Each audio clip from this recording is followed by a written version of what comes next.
Welcome to episode 1 of the Always On podcast series, recorded at the Exeter Executive Briefing Center headquarters here in Rhode Island.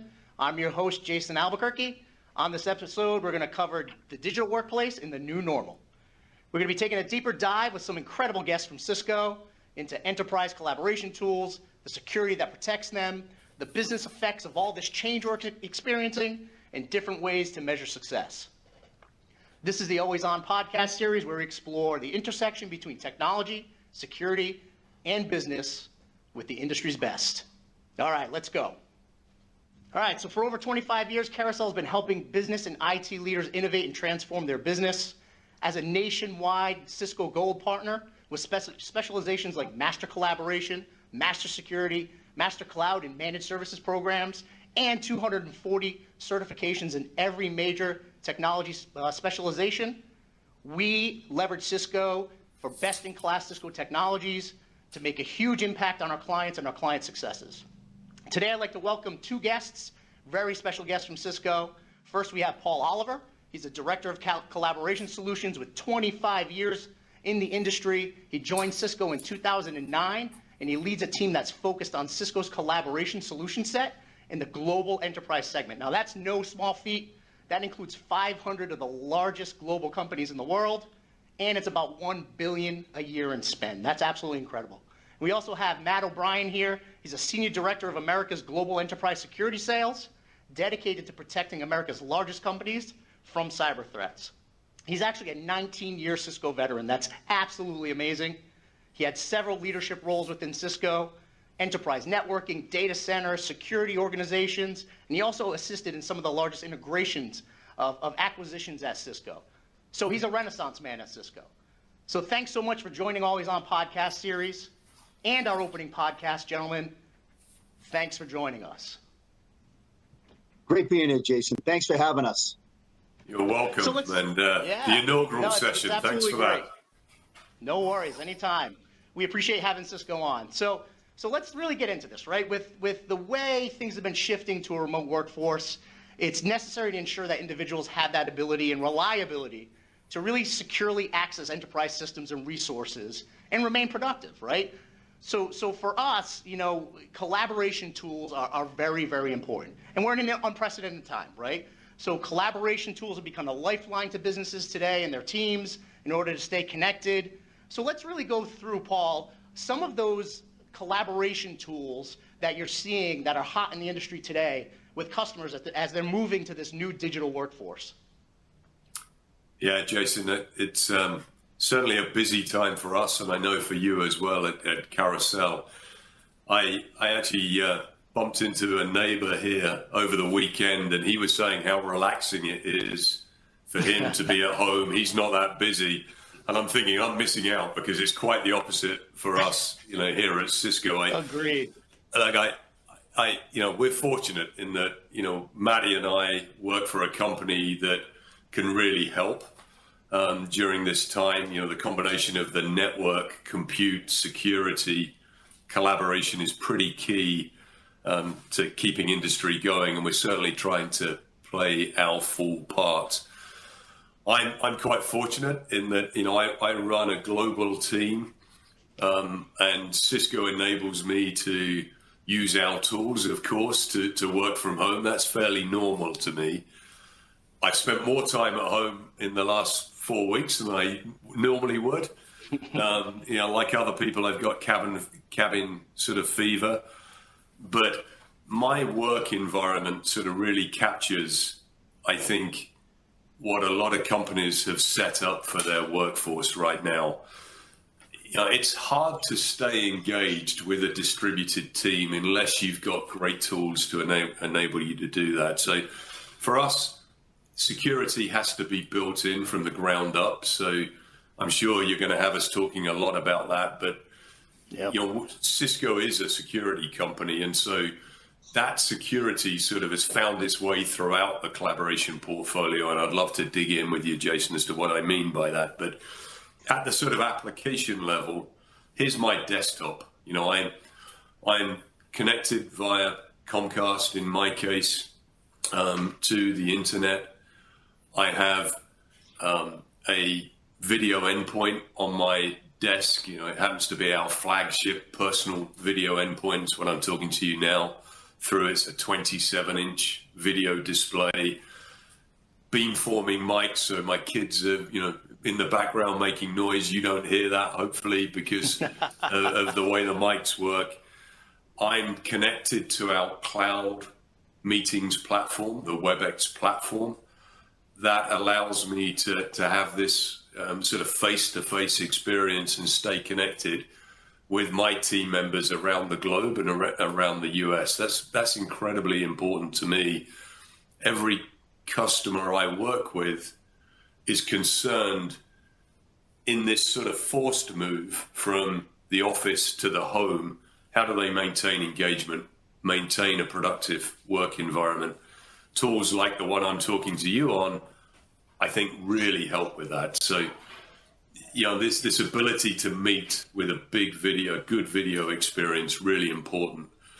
We use the Webex platform for our messaging infrastructure.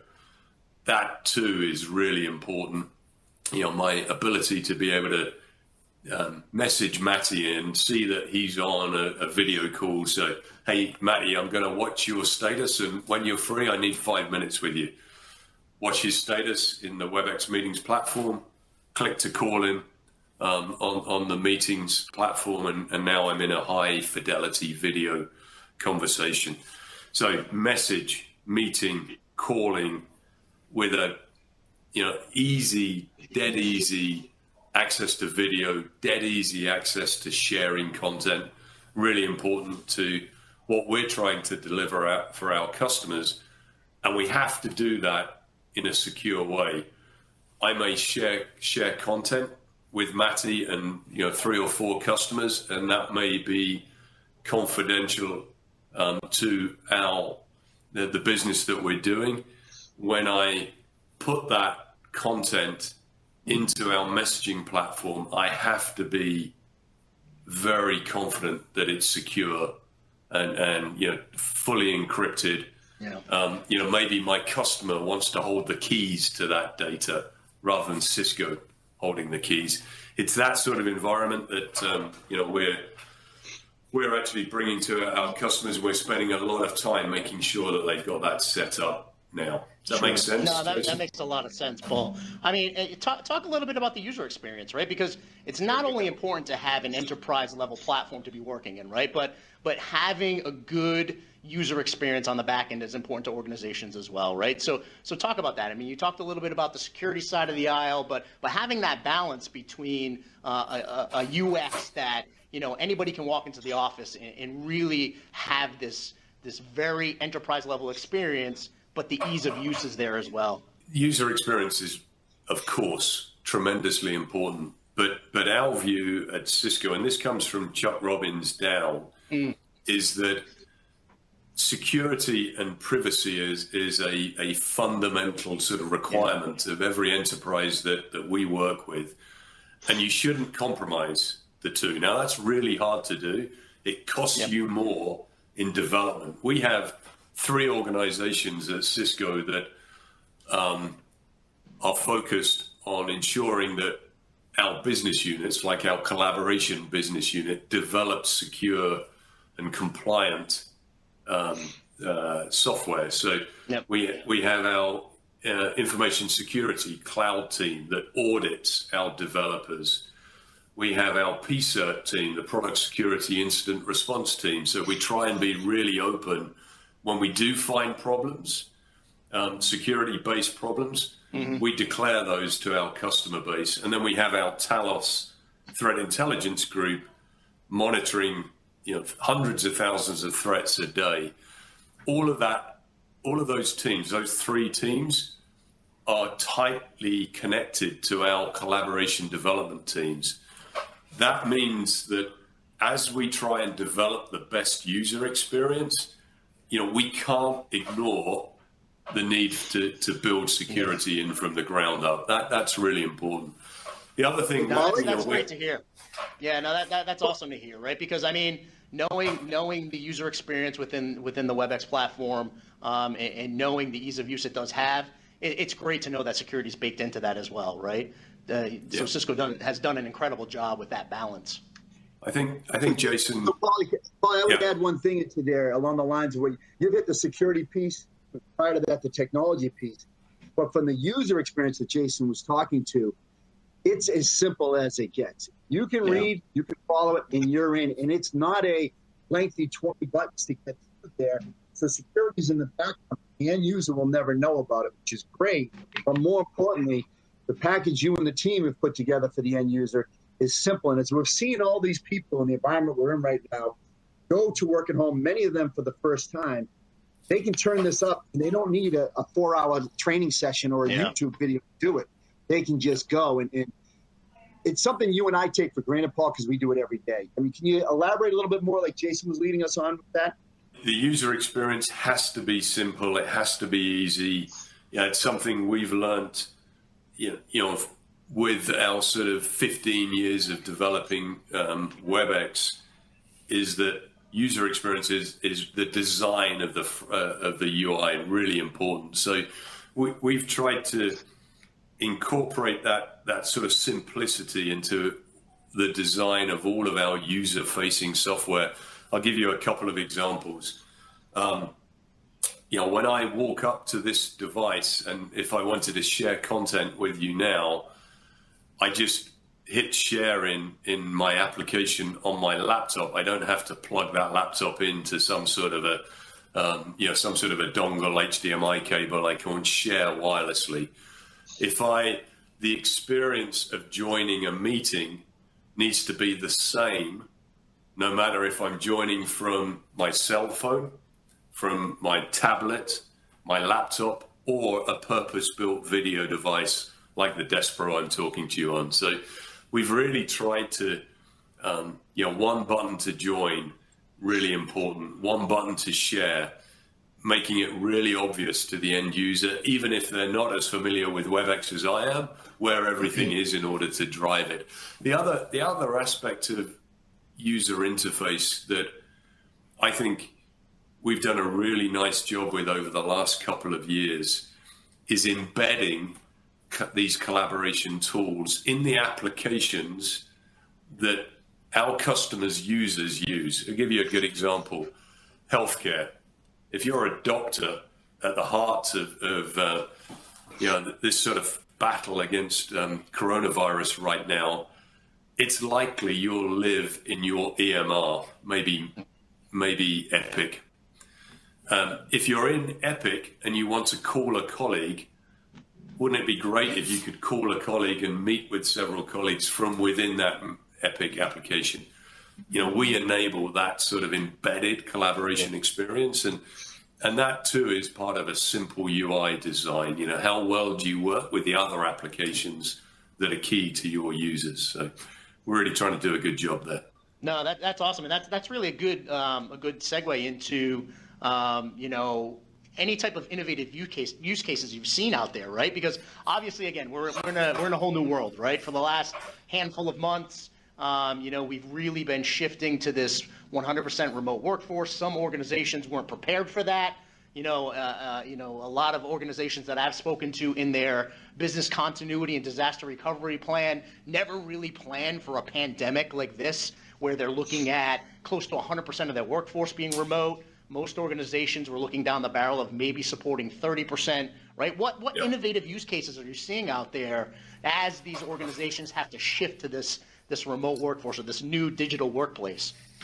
Yeah, it's interesting. I don't think we're going to go fully back either, Jason. I mean, whatever the new normal is, I think I'm talking to very large Fortune 500 accounts now that are saying, we're learning through this COVID experience in that our culture has been, you've got to be in the office in order to work. That historically has been the culture. We're learning that actually that's not the case. And we think when we come out of this, there'll be more flexibility in how to work. So I don't think we're going back, not fully back.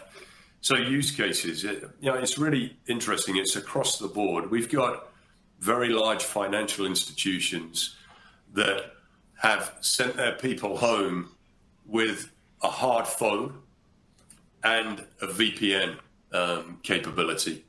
And why? Because their users are so used to working on the phone and talking to their customers. They have very specific call recording compliance capability that's built into their corporate voice system. Mm-hmm. And they're just enabling their people to get access to those tools from home. That's one sort of way people have gone about this. Others have fully embraced the sort of Webex platform that I know and love. And so Webex is at the core of their experience. Other companies that really understand that you do lose something when you send people home. You lose the coffee conversations, the bumping into people in the office, and you need to fill that gap with the highest fidelity video you can get. They're deploying fit for purpose video endpoints to subsets of their staff, even at the home office. The other thing that I've come across that we're really proud of this at Cisco, Harris Healthcare. They're a hospital network out in the Houston, Texas area. They found that their contact center, which is a Cisco contact center in their hospital, was getting overrun by callers saying, "Hey, I'm worried that I've got this disease. I need a test, or I want to talk to a doctor." And so what they did is they came to us and said, "Hey, can you establish a contact center very quickly that we can set up as a sort of COVID hotline?" Using our cloud contact center technology, we were able to set up a brand new contact center for them in 5 days. All of the agents are volunteers working from home, retired individuals in the main working from home. So we were able to set up a very simple contact center agent experience, totally over the cloud, and create like a pop-up fit-for-purpose contact center within 5 days. Wow, that's amazing. I mean, that shows the resilience of the product, right? The ability to pop something up that quick to align with the business need of an organization that was under the gun to fire something up quickly. That's amazing. The ability to fire something up that fast. Yeah, and I think it talks to, and again, this is something that I don't think we're going to go back. We were already moving workloads into the cloud. I think this experience has accelerated that move. And I think you're going to see that continue, as we come out of this thing. Yeah. So talk to me a little bit about the innovation roadmap, right? What's kind of in the windshield for Cisco and their collaboration portals? I mean, I don't know if this situation has, a lot of times in crisis, you'll have innovation, right? So, innovation comes a lot of times out of crisis. So, and anything that this may have spawned for Cisco, or anything that was already in the roadmap that you'd like to share? Yeah, a lot of it was already in on our roadmap. We've talked about ease of use. We've got to continue to drive down that path. We have a saying, inside our development organization, cloud first, but not cloud only. So, our Fortune 500 type customers have invested a lot in existing technology. Some of it is on-prem, a lot of it is on-prem. They're not in a position to flip a switch and move all of that into the cloud. So we're designing hybrid technologies that, for example, allow you to put some services, maybe call recording, voicemail, dial plan in the cloud, but still rely on your on-premise calling for the core call control. And then you can take a group, maybe a country, and move that call control to the cloud. So you can do it at your own pace. Yeah. That's one area of innovation, this hybrid cloud on-premise sort of architecture. Another big push for us is something we call cognitive collaboration.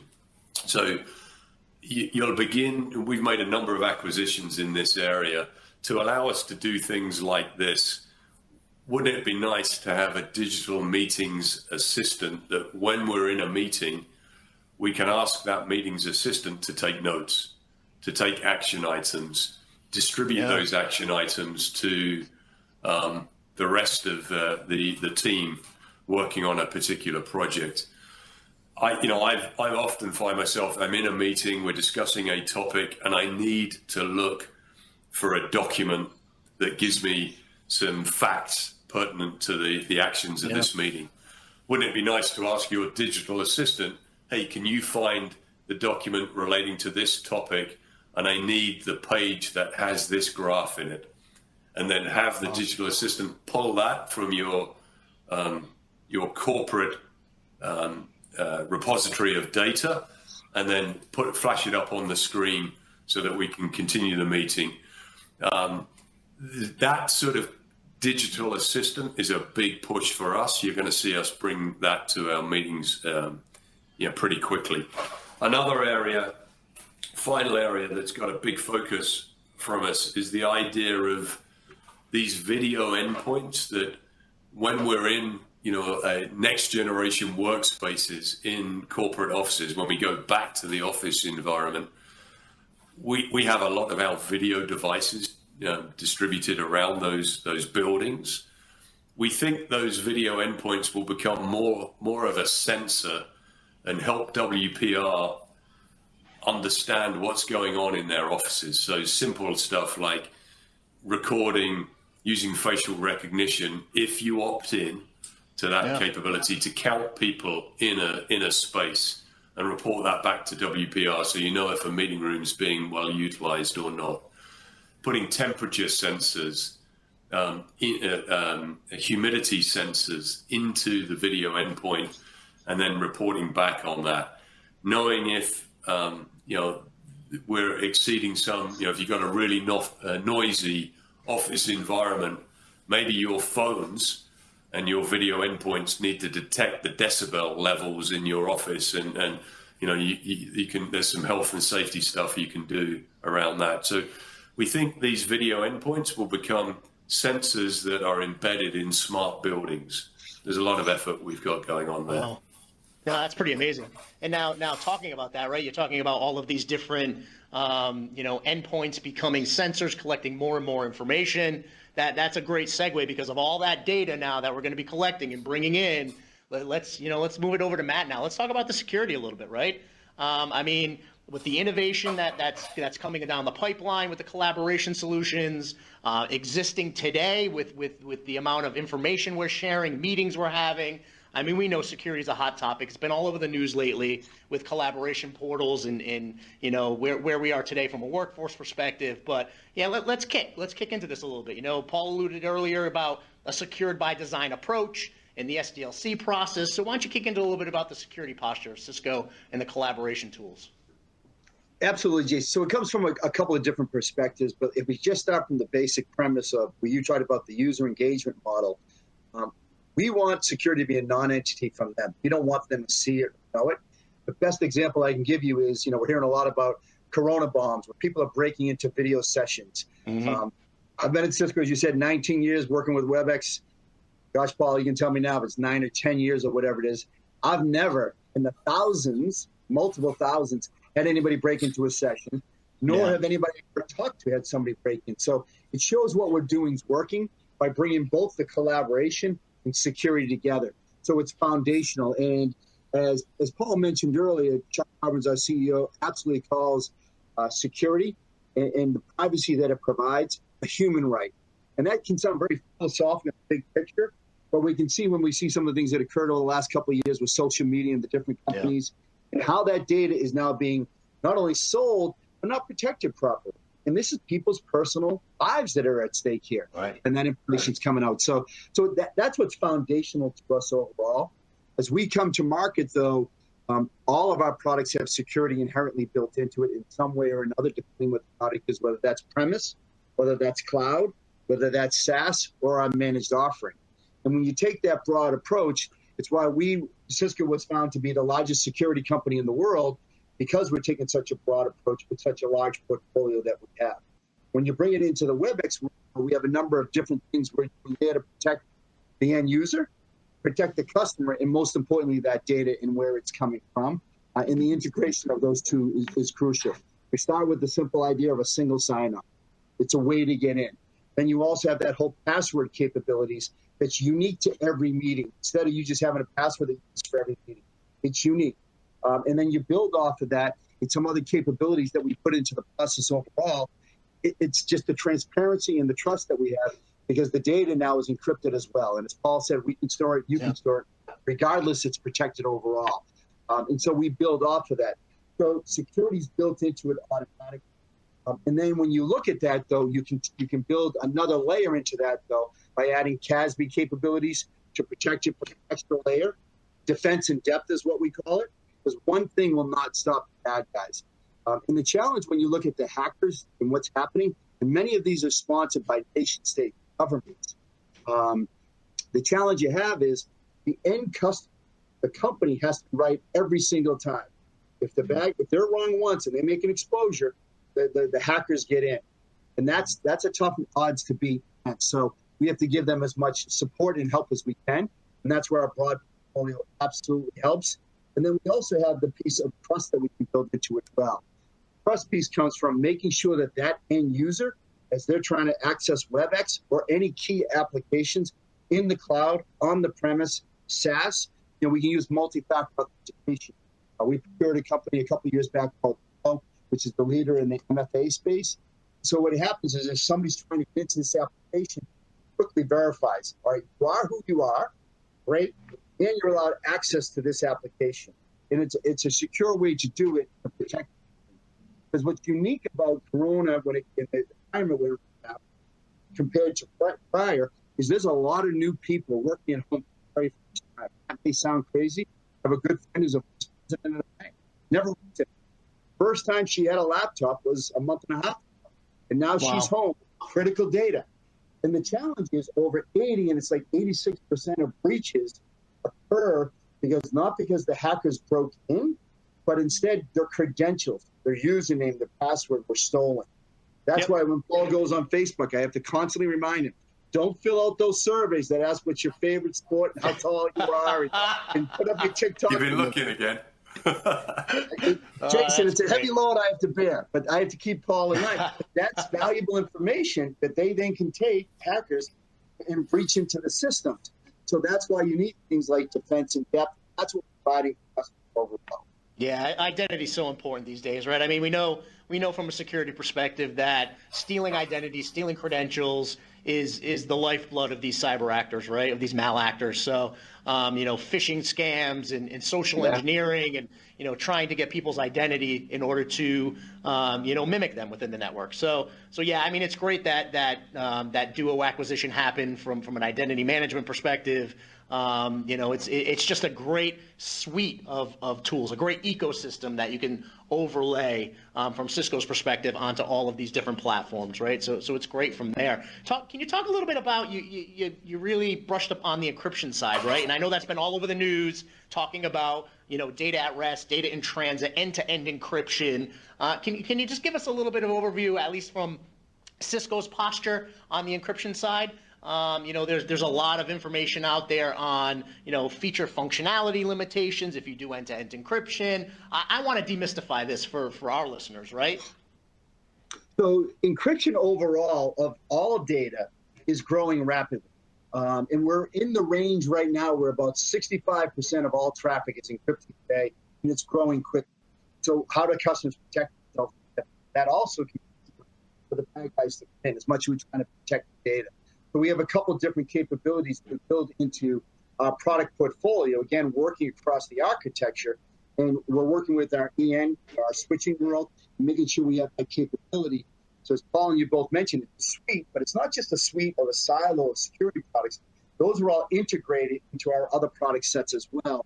And I'll be candid with you, and you've seen this in your world, as Carousel is one of the key partners for Cisco overall, is that we have an unfair advantage when you start looking at it that way. You start providing that to customers. Because the security challenge customers have are the bad actors, the hackers are so good. They're very well funded because there's a lot of money to be made with the intellectual property, the IP that they gather. So how do we combat that? And so we make it easier, because if we look at any of the large breaches that have occurred in the last 4 or 5 years, almost all of them absolutely alarmed the proper way. Challenge is the customers getting so many alarms There's over 3 million openings today, so they don't have enough people to respond to. And so the integration of those product sets that we, Cisco, bring to the table, partnership with Carousel and our other partners, is a differentiator, and that plays into the encryption space as well. Because one of the other piece parts we do within our portfolio of security is that when we see a vulnerability in one customer in an end device, we then will share that across all the Cisco products that we have worldwide. We call that see it once, stop it everywhere. And the customer doesn't have to do anything. At a large financial, personal finance management firm that when WannaCry hit one of the biggest breaches financially in the billion-dollar impact across the world, he was driving in, called his team at 8 in the morning, said, panic, and they panicked from roughly quarter 8 until 11. And in all that time, they kept checking, are we in trouble, are we in trouble? And they weren't. So finally said, move on, we're good. And they didn't have to do anything.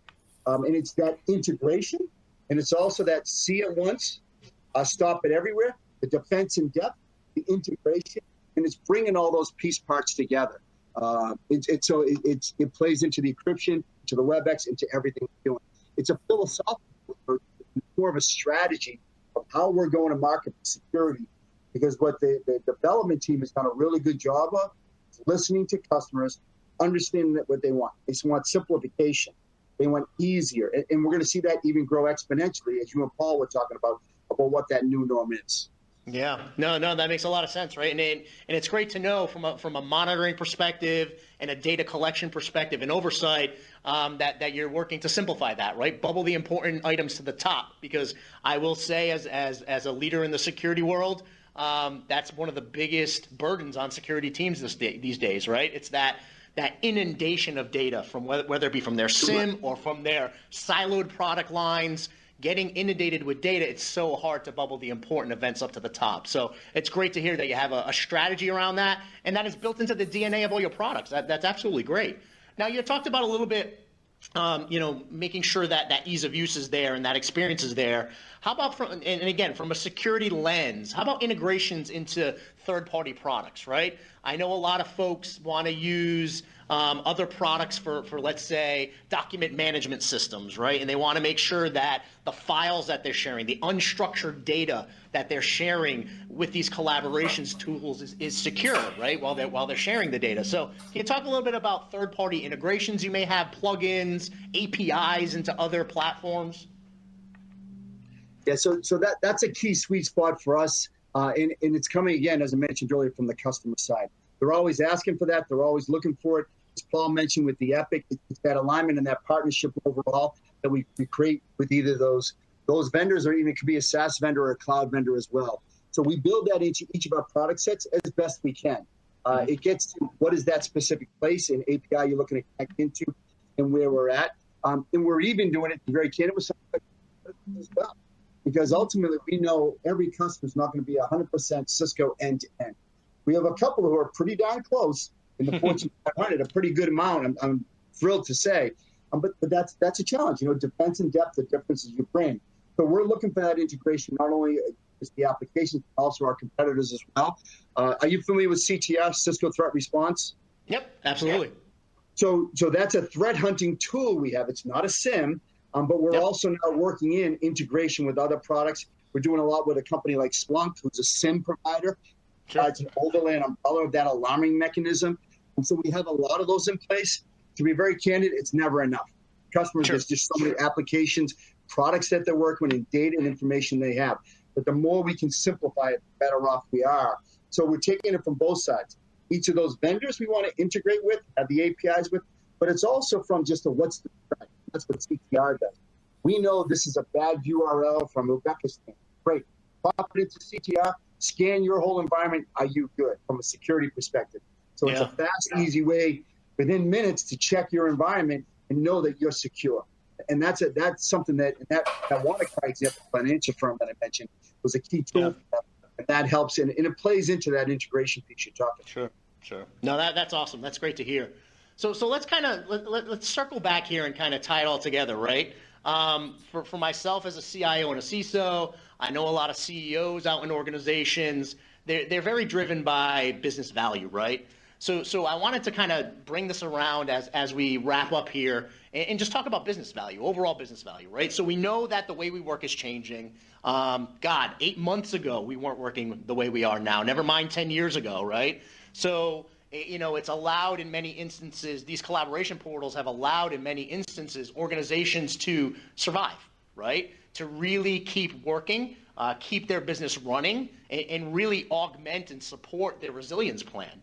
But, I look at it this way. Organizations who don't adapt to this type of workforce, because again, this is going to be something that we're going to move forward on, right? I truly, truly believe that this is going to be strategic, and it's going to change the way organizations are working.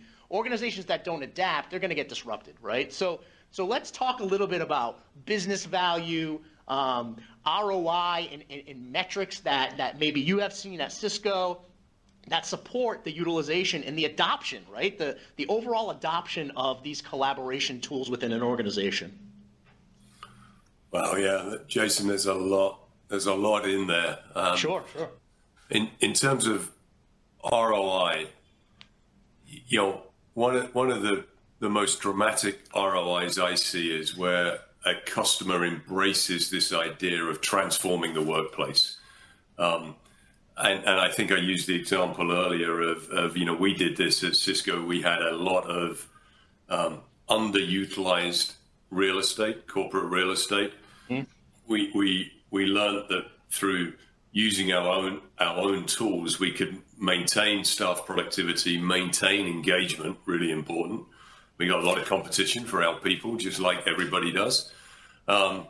And yet we could reduce our real estate footprint. So we took $200 million a year out of our real estate footprint by combining these sorts of technologies with real estate and putting an HR, workplace resources, IT sort of all-encompassing project together. I think that's one area to get a hard ROI. I think there's a lot of fragmentation of technology when you look at a lot of enterprises, that their collaboration environment in particular has evolved over 20 years, and there are lots of different tools. That leads to fragmentation, lots of support contracts, integrations that need to be, one-off integrations that need to be built and supported. That all carries cost. And then there's the cost of the fragmented user experience, and that is the enemy of simplicity. So if you can tackle that problem and consolidate down, the number of unintegrated technologies you have in your collaboration environment, there's usually a very big ROI there. I'm a personal advocate of, I collaborate around Microsoft tools all the time. Word documents, PowerPoint, spreadsheets, of course. And so, the closer you can get to a Microsoft and Cisco or, something like that, I think that's the optimum experience, from where I sit. The driving network cost out of a business is another area that we try and focus on. Lots of different technologies now to allow you to make use of the public internet, but still drive a quality experience. Reduce PSTN charges, reduce MPLS networking fees, for example, by going to technologies like SD-WAN. Lots of opportunities to take cost out of the business. If you architect these tools properly. I think, travel cost, an obvious one. If you can reduce the number of face-to-face visits, that I still believe face-to-face visits are important. But if you can reduce them, down to once a quarter rather than once a month, for your sales team, for example, that takes a lot of cost out of your business. And Paul, I would argue that what we're doing right now is a face-to-face visit, right? It's more of the in-person live, right? So, this right here is and we're proving it. This is a great way to collaborate. This is a great way to have face-to-face, right? And a perfect medium for that. Yeah.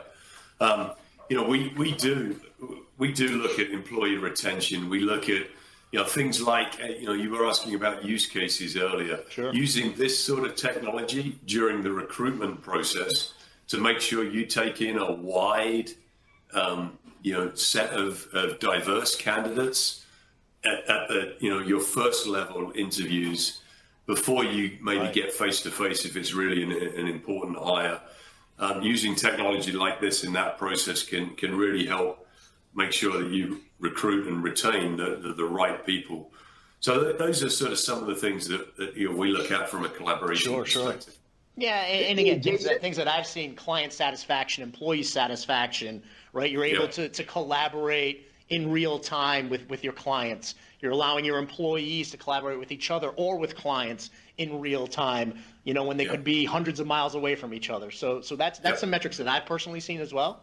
Being able to recruit people, not being sort of restricted to recruiting the best talent in your local area, taking it from across the country and still getting them engaged. Absolutely. Matt, and we know the huge talent gap that's out there these days, so that's important. Yeah. It's enormous, and that's a real issue. Jason, I think back, and you can relate this with your extensive security experience. Remember when security was viewed as the no place?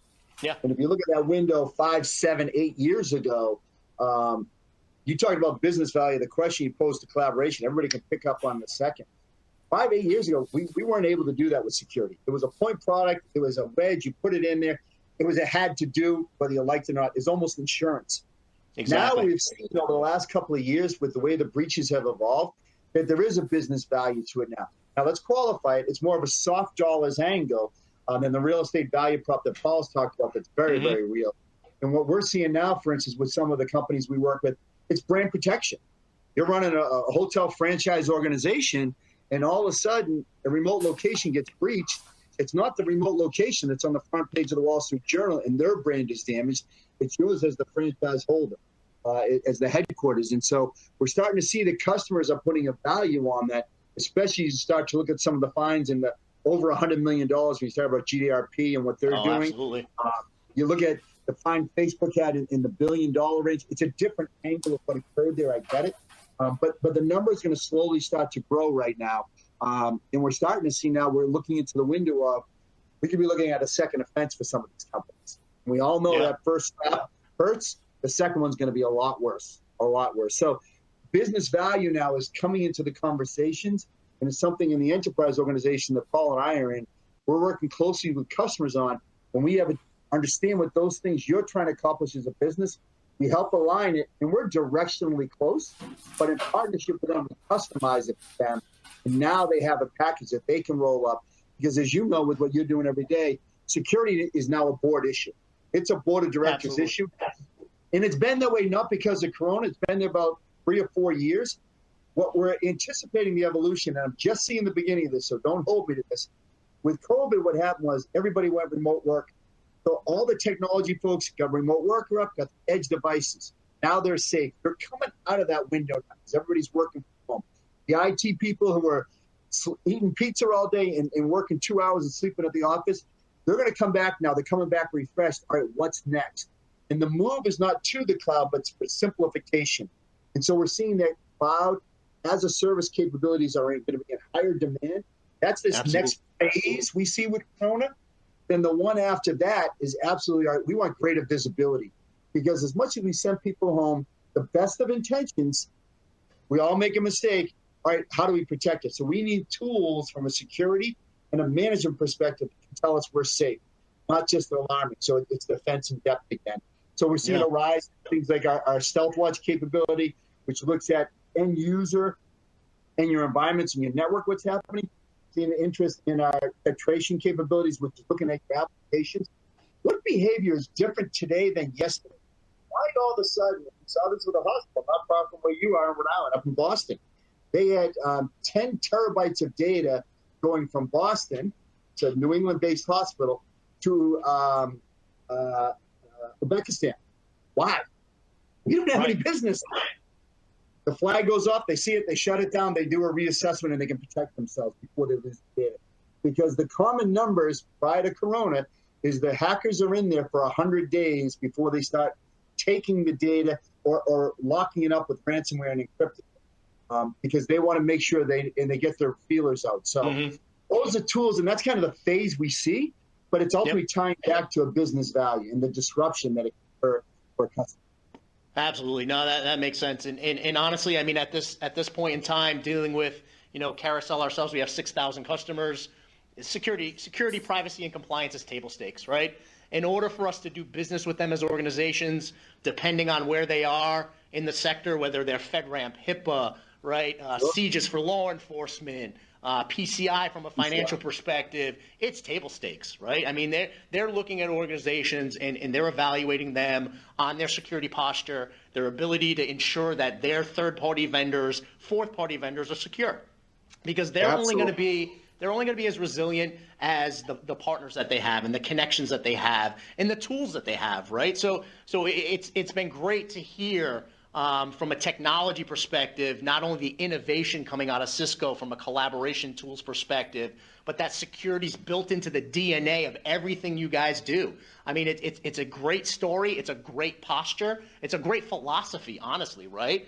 And then when you tie it all together, there's immense amount of return on investment, right? There's return on investment from economies of scale. There's return on investment from client satisfaction, employee satisfaction, the ability to recruit across the globe, the ability to retain employees because now they're working in a more collaborative environment, right? And now tie that all in with the ability to ensure that all of our clients and all of our customers are secure, they're compliant, and they're going to meet all their privacy needs. This is absolutely amazing. It's been great to have you guys on our first podcast.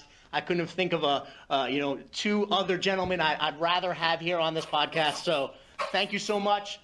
Thanks for joining us today.